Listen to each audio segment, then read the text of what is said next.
विद्यार्थियों, आपका कक्षा में स्वागत है। आज आधुनिक भारत के इतिहास के बारे में मैं आपकी समक्ष बहुत ही महत्वपूर्ण टॉपिक लेकर के आया हूं और इस टॉपिक के अंतर्गत हम लोग ये अध्ययन करेंगे कि किस तरीके से यूरोपीय शक्तियां एक एक करके भारत में आईं और उन्होंने भारत के विभिन्न क्षेत्रों पर आकर अपना आधिपत्य स्थापित कर लिया था। तो 5 प्रमुख शक्तियां थीं। सबसे पहले पुर्तगाली आए, फिर डच आए, उसके बाद अंग्रेज आए, फ्रांसीसी आए और डेनिश लोग आए थे। तो इसमें मैंने सुविधा के लिए इसको 3-4 भागों में बांटा हुआ है। तो आज पहला भाग लेकर मैं प्रस्तुत हूँ, जिसके अंतर्गत हम बात करेंगे कि किस तरीके से पुर्तगालियों ने आकर के भारत में अपने उपनिवेश स्थापित किए और किस तरीके से अपनी शक्ति का विस्तार किया था। तो इससे पहले ये जानना बहुत ज़रूरी है कि उस समय यूरोप में क्या परिवेश था और भारत में क्या परिवेश था। अगर हम उससे पहले के इतिहास के बारे में जानकारी हासिल करना चाहें तो हमने देखा है कि भारत का व्यापार विभिन्न देशों में फैला हुआ था और इसका साक्ष्य हमको मिलता है नेचुरल हिस्टोरिका नामक पुस्तक में, जो कि प्लिनी नामक लेखक के द्वारा लिखी गई थी। और ये रोमन लेखक थे जिन्होंने विभिन्न देशों की व्यापारिक स्थिति का वर्णन किया था। हमें ये भी जानकारी प्राप्त होती है कि ये जो भारत का व्यापार था वो 2 प्रमुख मार्गों से हो रहा था। इसमें एक मार्ग था जिसमें हमारे देश से माल जो है वो फारस की खाड़ी जाता था और इसके बाद इराक और तुर्की के रास्ते से होता हुआ फिर यूरोप के देशों में पहुंचता था और वहां से विभिन्न देशों को वो वितरित किया जाता था। दूसरा जो महत्वपूर्ण मार्ग था वो था कि मिस्र तक हमारा सामान, हमारे देश से जो व्यापार हो रहा था, तो जो विभिन्न वस्तुएं थी वो स्थल के मार्ग से जाती थी मिस्र तक और इसके बाद समुद्री मार्ग से यूरोप के विभिन्न देशों में पहुंचती थी। और जिन वस्तुओं का खास तौर से व्यापार होता था वे वस्तुएं थी हीरे, जवाहरात, मसाले, सौंदर्य प्रसाधन, सोना, चांदी, नील और विभिन्न प्रकार के वस्त्र भी होते थे। तो इस तरीके से हमें ये जानकारी मिलती है कि किस प्रकार से भारत का व्यापार न केवल एशियाई देशों के साथ फैला हुआ था बल्कि यूरोप तक बहुत आसानी से हो रहा था। और भारत से जो माल जाता था वो प्रमुख रूप से कालीकट, कोचीन, भड़ौच, कैम्बे और सूरत, ये वो बंदरगाह थे जिनके माध्यम से हमारा व्यापार संचालित होता था। यूरोप में अगर देखा जाए तो पुनर्जागरण के बाद विभिन्न क्षेत्रों में बहुत ही विकास हुआ, क्योंकि नवीन चिंतन की विचारधारा आ गई और उसके माध्यम से यूरोपवासी अब अपने देश से अन्य देशों की ओर निकलने लगे। और जब अन्य देशों के अंतर्गत वो गए तो उन्होंने अपना आधिपत्य स्थापित करने के लिए, अपने पैर जमाने के लिए जिन सिद्धांतों को अपनाया था उस सिद्धांत को कहा जाता है 3G सिद्धांत, 3G प्रिंसिपल्स। 3G का तात्पर्य क्या है? 3G का तात्पर्य है G फॉर गोल्ड। गोल्ड का मतलब है धन प्राप्त करना। इसका तात्पर्य है कि व्यापार के द्वारा ज्यादा से ज्यादा धन प्राप्त करके अपने देश की अर्थव्यवस्था को मजबूत करना। और दूसरा जो जी था उसका मतलब है ग्लोरी। इसका मतलब है कि यूरोप के जो देश आए थे, चाहे वो एशियाई देशों में आए हों, अफ्रीकी देशों में आए हों या अन्य क्षेत्रों में गए हों, तो उनका ये था कि अपनी सुप्रीमेसी को कायम करना, अपनी ग्लोरी को स्थापित करना, गौरव को स्थापित करना कि हम सुपीरियर हैं। और जो तीसरा महत्वपूर्ण जी था उसका मतलब है गॉड। गॉड का मतलब है ईश्वर, भगवान। इसका मतलब है धर्म। कहने का तात्पर्य सीधा सा ये है कि यूरोपवासी जहां व्यापार करने आए थे, अपने देश के गौरव को बढ़ाने आए थे, वहां पर उनका उद्देश्य ये भी था कि वो किस तरीके से अपनी धार्मिक विचारधारा का प्रचार और प्रसार करें ताकि ईसाईयत जो है वो विश्व के विभिन्न देशों में फैल सके, क्योंकि ईसाई धर्म जो है वो विभिन्न यूरोपीय देशों का महत्वपूर्ण धर्म था। अब हम ये जानना चाहेंगे कि आखिर जो यूरोपीय शक्तियां आईं या यूरोपीय देश आए वो किस तरीके से आए, किस क्रम में आए, तो इसमें देखेंगे कि पुर्तगाली जो है वो सबसे पहले 1498 ईस्वी में आए थे। इसके बाद डच लोग आए जो 1602 ईस्वी में भारत पहुंचे। इसके बाद अंग्रेज, यद्यपि 1600 ईस्वी के आसपास उन्होंने आना शुरू कर दिया था, लेकिन वैधानिक दृष्टि से जो व्यापार शुरू किया वो उन्होंने 1607 ईस्वी से शुरू किया था। इसके बाद डेनिश लोग आए जो कि डेनमार्क के निवासी थे, वे 1616 में आए और फिर एक तरीके से प्रतिस्पर्धा सी हो गई यूरोपीय देशों के लोगों की भारत में आने की और व्यापार करने की।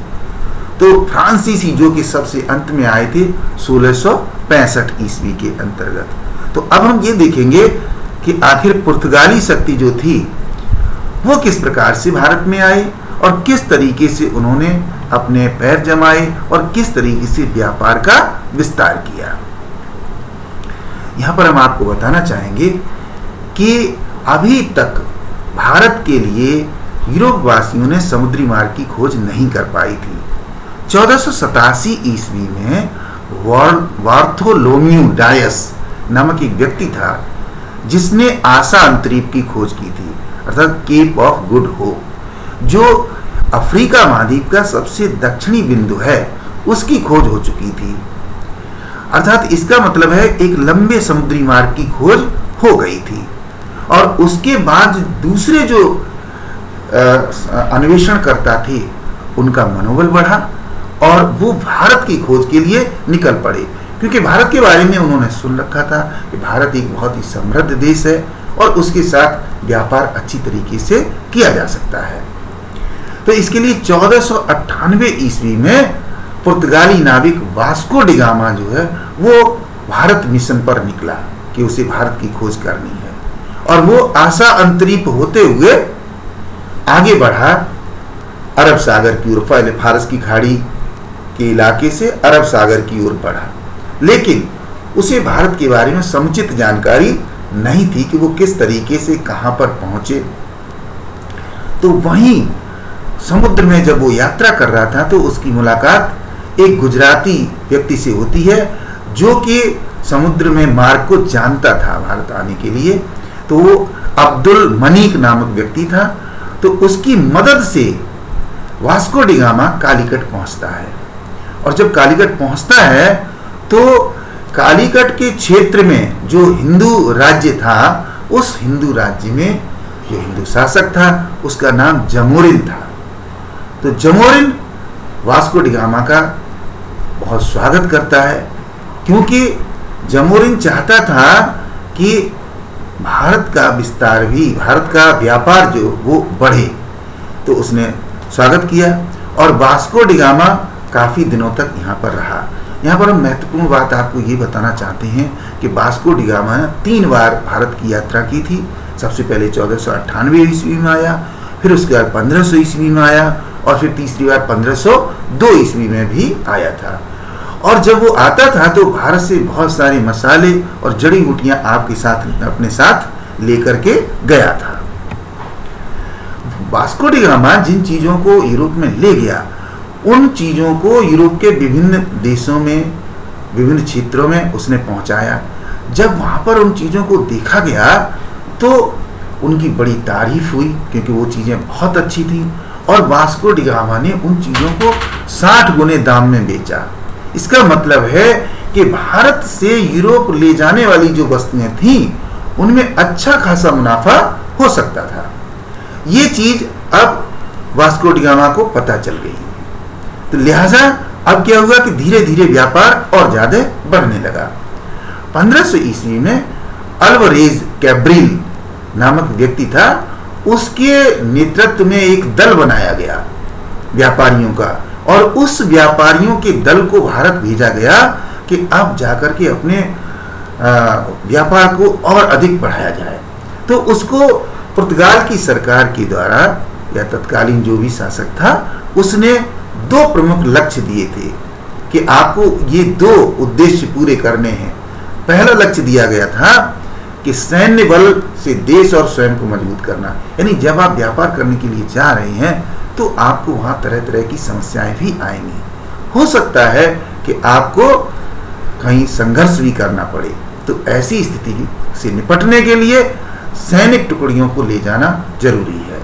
तो पहली बात तो ये कही गई कि जो सैन्य बल वहां जाएगा वो मजबूती के साथ व्यापार करने में मदद करेगा। और अगली बात जो थी, अगला जो लक्ष्य दिया गया था वो ये दिया गया था कि मसालों का व्यापार जितना भी भारत से हो रहा है उस व्यापार पर एकाधिकार करो। तात्पर्य ये था कि पुर्तगाली लोग भारत से जितना भी मसाला मिल सकता है उसे खरीदें और यूरोप में लाकर उसको बेचें, क्योंकि उस पर अच्छा खासा मुनाफा हो रहा था। इसके बाद जब व्यापार करने लगे पुर्तगाली तो धीरे धीरे उनकी महत्वाकांक्षा बढ़ने लगी और उन्होंने किले स्थापित करने की शुरुआत कर दी। पहला किला जो था वो 1503 ईस्वी में कोचीन में इन्होंने स्थापित किया। और इसके साथ ही अब एक वैधानिक व्यवस्था भी कर ली।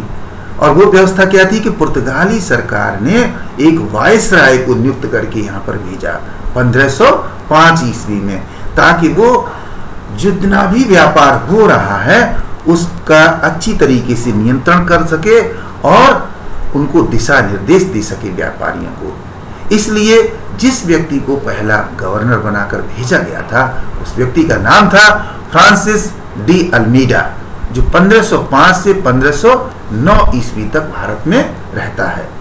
तो जब इसको गवर्नर नियुक्त किया गया और जब ये हिंदुस्तान में आया तो इसने अपने सिद्धांतों के आधार पर व्यापार को बढ़ाने की कोशिश की और इसने जो नीति अपनाई वो अपनाई थी ब्लू वाटर पॉलिसी।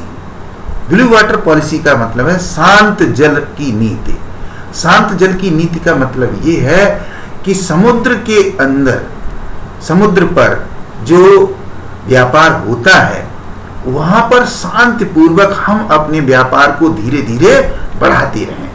तो पहली चीज तो उसने ये अपनाई और उसको चूंकि सैन्य बल साथ में लेकर के आया था इसलिए ये था कि अगर कहीं पर भी अशांत स्थिति का सामना करना पड़ेगा तो वो भी किया जा सकता है, लेकिन हम अपनी तरफ से शांत रहेंगे, ये नीति अपनाई गई थी।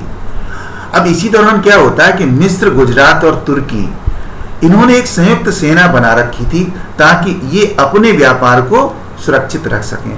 और ये खास तौर से जो फारस की खाड़ी और अरब सागर का इलाका था, इस इलाके के अंदर ये संयुक्त सेना अपने जहाजों की सुरक्षा करती थी। तो इधर पुर्तगाली जहाज व्यापार कर रहे थे और उधर ये संयुक्त सेनाओं के जहाज कर रहे थे। तो किसी तरीके से इनमें अनबन हो गई और छोटा सा युद्ध हो गया जिसमें ये संयुक्त सेना हार गई और इसका मतलब ये हुआ कि पुर्तगालियों की शक्ति बढ़ गई। अब इसके बाद पुर्तगालियों ने दीव नामक द्वीप पर अधिकार कर लिया और इसके साथ ही हिंद महासागर के बड़े क्षेत्र पर पुर्तगालियों का व्यापारिक नियंत्रण बढ़ता चला गया। कहने का तात्पर्य यह है कि फ्रांसिस डी अल्मीडा जिस उद्देश्य को लेकर के आया था उस उद्देश्य को वो पूरा करने में सफल हुआ और बड़ी मजबूती के साथ उसने पुर्तगाली व्यापार को भारतीय क्षेत्र में बढ़ाया। फ्रांसिस डी अल्मीडा अपना कार्यकाल पूरा करने के बाद 1509 ईस्वी में पुर्तगाल वापस चला गया, उसका कार्यकाल पूरा हो गया और इसके बाद फिर दूसरे व्यक्ति को गवर्नर बना करके भेजा जाता है और इस गवर्नर का नाम है अल्फांसो डी अल्बुकर्क, जो 1509 ईस्वी से 1515 ईस्वी तक रहता है।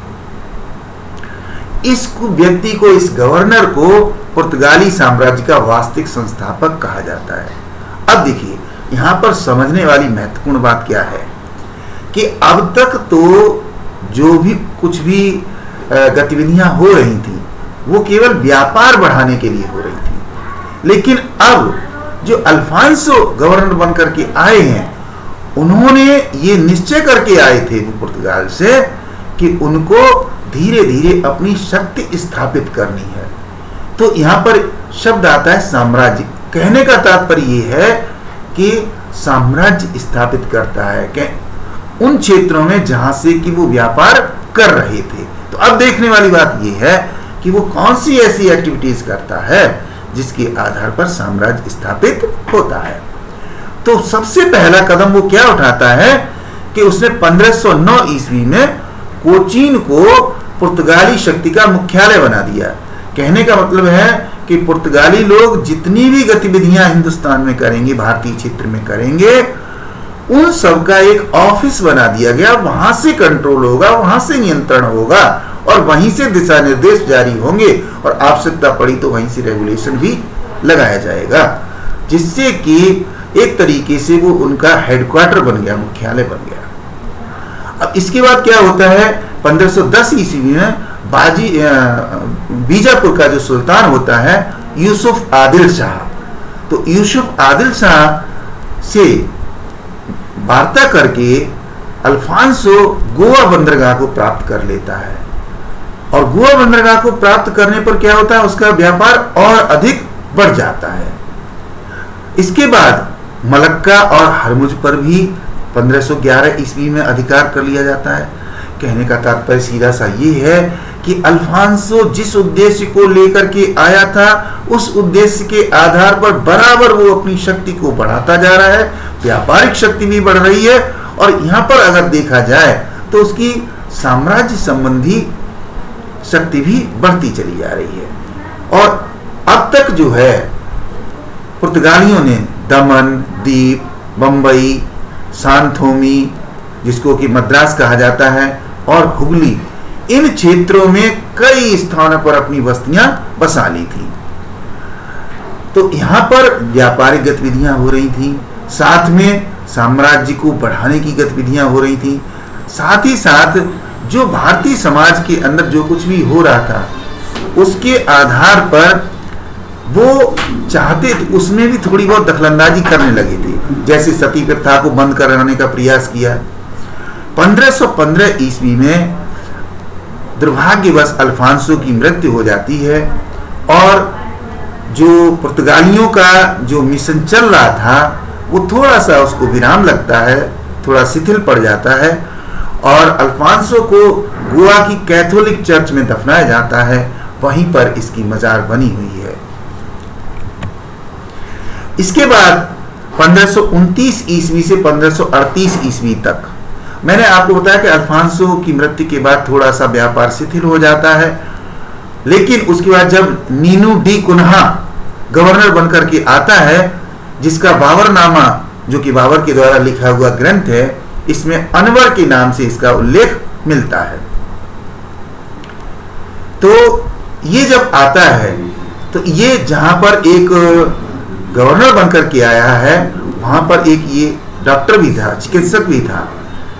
हुमायूं जब बीमार पड़ा था, बाबर का पुत्र जब हुमायूं बीमार पड़ा था, तो इसने इलाज किया, क्योंकि उसके फोड़े निकले हुए थे, उनका इलाज किया और उस इलाज से ये बाबर खुश हो गया था और उसने थोड़ी सी व्यापारिक छूट दे दी थी।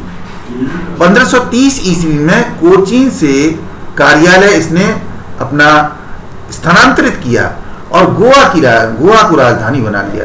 कहने का मतलब है कि पुर्तगाली अब कोचीन की बजाय गोवा में केंद्र अपना बना लिया और आप देखेंगे कोचीन से गोवा तक काफी मजबूत व्यापार हो गया और साथ ही साथ शक्ति भी बढ़ गई। अब इसके बाद देखा जाए तो गुजरात के शासक जो बहादुर शाह थे इसी समय, अब किस तरीके से पुर्तगाल का सौभाग्य चल रहा है ये हम देखें कि वो बहादुर शाह समुद्र में डूब करके मर गए। तो भारत का पूर्वी तट का जो व्यापारिक क्षेत्र था उस पर भी इसका कब्जा हो गया, क्योंकि बहादुर शाह के बाद कोई भी ऐसा व्यक्ति नहीं था जो कि गुजरात की शक्ति को संभाल पाता, गुजरात के व्यापार को संभाल पाता।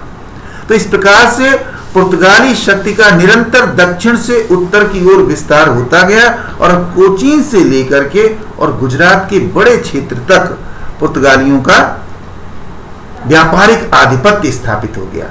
अब यहां पर हम ये देखेंगे कि जो पुर्तगालियों ने व्यापार किया, व्यापारिक वर्चस्व स्थापित किया, उसके भारत पर क्या आर्थिक प्रभाव पड़े। तो इसमें हम देखेंगे कि जब पुर्तगाली भारत आए थे तो 1498 ईस्वी में जो व्यापारिक कंपनी बनाई गई थी, उस कंपनी का नाम रखा गया था एस्तादो द इंडिया। तो एस्तादो द इंडिया कंपनी जो व्यापार करने के लिए आई थी भारत में, वो धीरे धीरे उस एक प्रशासनिक शक्ति के रूप में काम करने लगी थी, जिसमें कि व्यापार तो कर ही रहे थे वो, उसके साथ जो दूसरे कार्य थे जिसमें नियम लागू करना, निर्देश जारी करना और कर्मचारियों और अधिकारियों की व्यवस्था करना, वो सब शामिल था। अब इसके बाद इन्होंने क्या काम किया, फैक्ट्री स्थापित करना शुरू कर दिया। और पहली फैक्ट्री जो पुर्तगालियों ने स्थापित की थी वो 1503 ईस्वी में कोचीन में की थी। अब इसके साथ ही देखें तो वहां से एक अधिकारी आया था पुर्तगालियों का, उसका नाम था कैस्ट्रो। कैस्ट्रो ने एक नई व्यवस्था आकर के चलाई भारत में, और उस व्यवस्था का नाम रखा गया था कार्ड्स आर्मेडा काफिला। कार्ड्स आर्मेडा काफिला, इसका मतलब क्या था? मतलब सीधा सा ये था, कार्ड्स का मतलब है परमिट, परमिशन या अनुमति या लाइसेंस आप एक तरीके का ये, तो कहने का मतलब व्यापार करने का लाइसेंस। और आर्मेडा का मतलब है सैन्य टुकड़ी, यानी सेना की टुकड़ी रखनी है साथ में। और काफिला का मतलब है व्यापारियों का दल। कहने का मतलब ये है कि कैस्ट्रो ने आकर व्यापारियों के ऐसे दल गठित किए जो सैन्य टुकड़ी से सुसज्जित थे, और ऐसे दलों को उसने परमिट दे दिए, परमिशन दे दी, और उन्हीं के माध्यम से जहाजों का जो बेड़ा बनना था वो व्यापार करने लगा।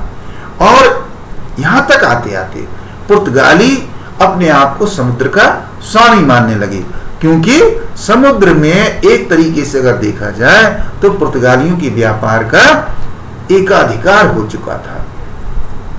अच्छा, जो भारतीय जहाज थे जो व्यापार कर रहे थे, भारतीय व्यापारियों के जहाज जो ले जाते थे वो, तो उनको सैन्य सुरक्षा भी इन्हीं के सैनिक दल दिया करते थे। जो सैन्य टुकड़ियां होती थी वो इनकी सुरक्षा करती थी, और इसके बदले में भारतीयों से वो शुल्क वसूल करते थे।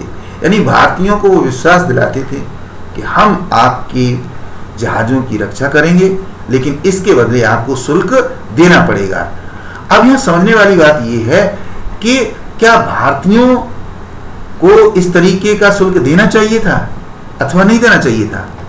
मजबूरी ये थी कि भारतीयों के जो जहाज थे उनके पास सैन्य टुकड़ियां नहीं होती थी जो कि उनकी सुरक्षा कर सकें, और भारतीय व्यापार पर थोड़े से प्रतिबंध भी लगे हुए थे। इसमें पहला प्रतिबंध तो ये था कि वो मसालों और गोला बारूद को नहीं ले जा सकते, उसका व्यापार नहीं कर सकते। यानी जो पुर्तगाली जिस क्षेत्र में व्यापार कर रहे थे उसमें भारतीय जहाजों पर गोला बारूद नहीं ले जाया जा सकता था। इसलिए जो है उन्हें मजबूरन ये करना पड़ता था कि जो अन्य व्यापार भी है वो पुर्तगाली तभी करने देंगे जब उन्हें शुल्क दिया जाएगा।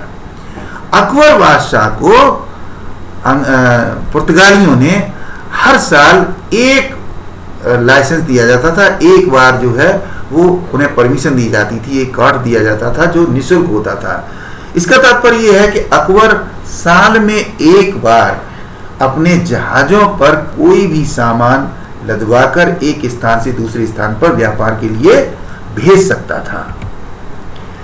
अब इसके आगे अगर हम देखें तो पुर्तगालियों ने भारत में आकर के न केवल व्यापार किया बल्कि विभिन्न क्षेत्रों में विकास करना भी शुरू कर दिया।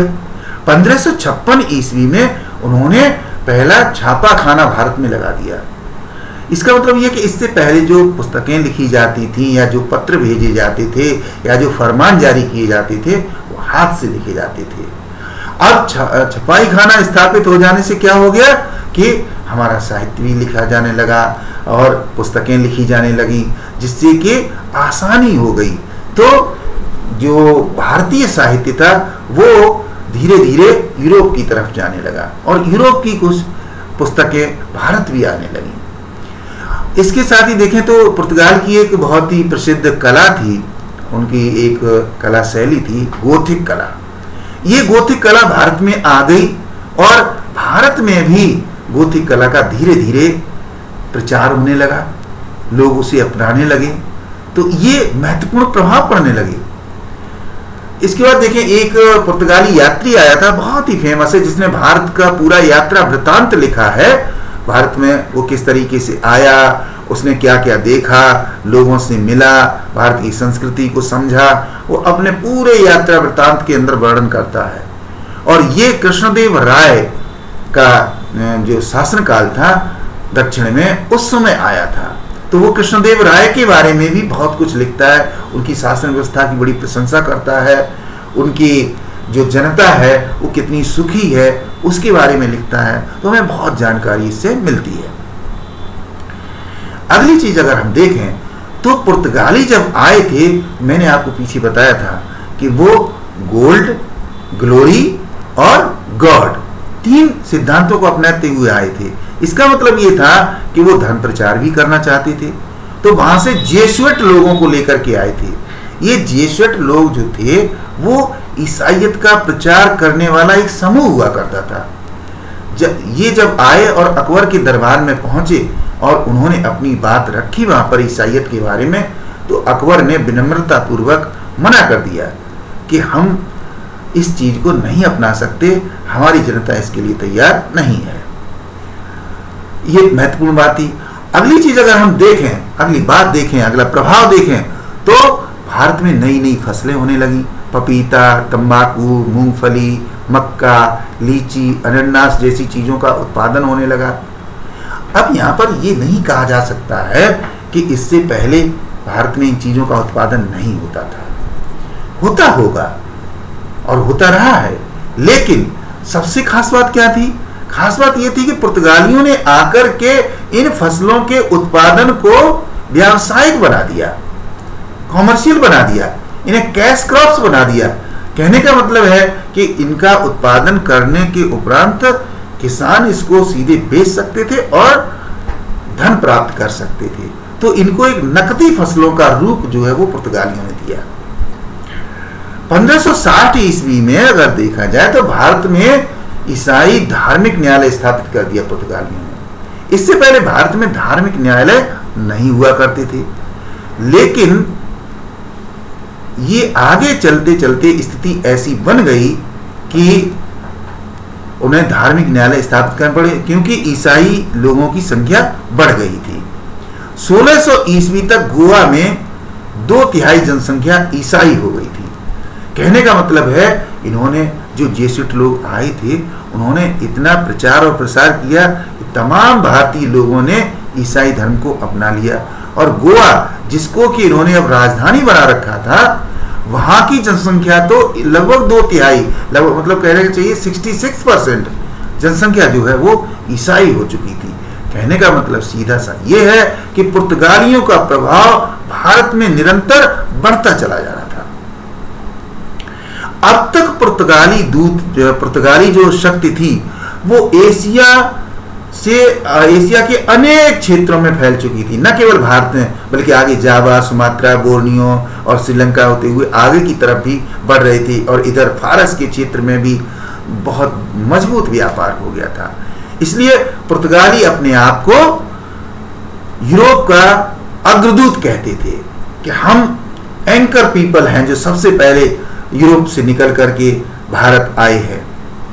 तो इस तरीके से अगर देखा जाए तो पुर्तगाली शक्ति भारत में आकर के व्यापारिक एकाधिकार स्थापित करती है और उसके बाद फिर अपना मुख्यालय स्थापित करती है, इसके बाद राजधानी स्थापित करती है, बंदरगाह स्थापित करती है, ईसाइयत का प्रचार करती है, नई नई फसलों का उत्पादन करवाते हैं। इस तरीके से भारत के विभिन्न क्षेत्रों में अपना प्रभाव छोड़ते हैं।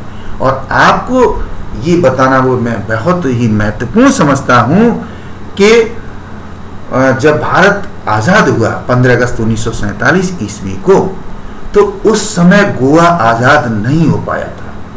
उसके 14 साल तक गोवा पुर्तगालियों के कब्जे में रहा। कहने का तात्पर्य पुर्तगाली शक्ति कितनी मजबूत थी कि भारत के बहुत सारे क्षेत्र आज़ाद हो चुके थे, परंतु गोवा आज़ाद नहीं हुआ था। गोवा को आज़ादी मिलती है 19 दिसंबर 1961 ईस्वी को।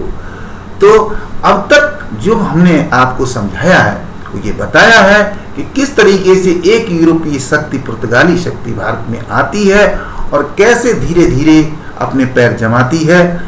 मैं उम्मीद करता हूं कि आपको हमारा ये वीडियो पसंद आएगा, बहुत ही अच्छी आपको जानकारी मिली होगी। Thank you very much.